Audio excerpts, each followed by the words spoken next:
Well, winter, as you heard earlier, has been short. Short in the fact that we were racing for sixth place till the final race, which meant that we had to keep developing last year's car quite late. That means winter was very, very busy. We had 71 days from the last race to the first day of testing, and in that time we had to finish the design and produce this car, along with a lot of wind tunnel testing to get the aerodynamics, which is a big part of the performance, correct. So it's been the busiest winter that I've been involved in. Also, coupled with the fact that all the crash tests had to be completed and passed before we went testing, which added an extra amount of workload and effort on the team. So it has been really busy, but having said that, when you come out of that busy period, you think crash tests are all passed, we're almost ready to go racing. Well, to me,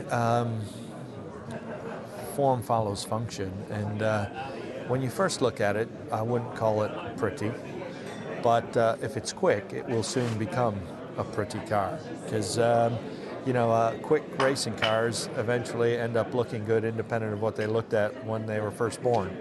So hopefully it will end up a very good looking car.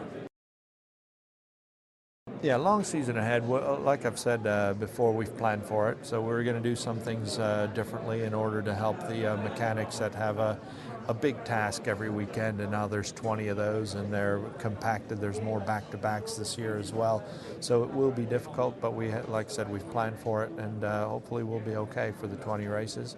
It'll be competitive. In the midfield where we're running, I think it's more competitive than it is at the top. I mean, if say you're a Ferrari or a Mercedes, it's almost difficult to end up in sixth place. Even last year, the Ferrari drivers were going to finish where they were going to finish because they had a very competitive car, independent of what they did on the pit lane, independent of how they used the tires, independent of not starting with the right amount of fuel, independent of a lot of things.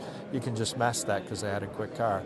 With us, you make a mistake in a pit stop, or you start with a little bit less fuel than you should have, you're a bit too aggressive, and you're in a different position, and that different position could end up costing you a whole championship spot at the end of the day. I mean, we're only a few points ahead of our competitors and 5 points behind Renault last year.